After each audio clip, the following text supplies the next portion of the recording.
This is the 21st of October 2020, right? This is the Prime Minister speaking just over 10 days ago. I think it is the height of absurdity, Mr. Speaker, that he stands up and attacks the economic consequences of the measures that we're obliged to take across some parts of the country when he wants to turn the lights out with a full national lockdown, taking kids... That was his policy last week anyway, wasn't it?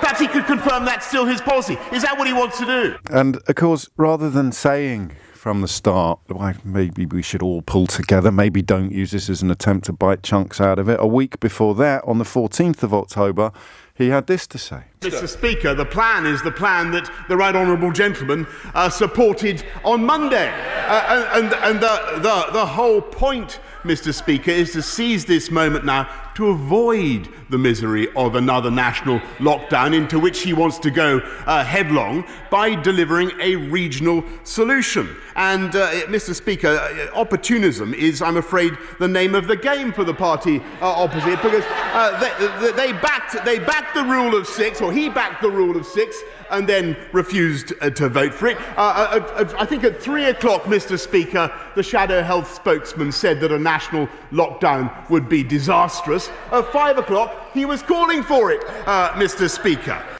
And that's the saddest thing about this whole saga, is that Boris Johnson and many of his closest advisors and colleagues are psychologically incapable of approaching anything as if it's not a fight.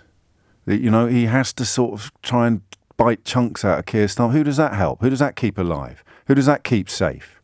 Has to sort of score pathetic points in this sabre-rattling, confrontational, contrarian context in Parliament. And I just think it harms us all. But it harms him the most because it means this inability to resist the urge to deliver the zing or the insult or the verbal blow. He can't help it.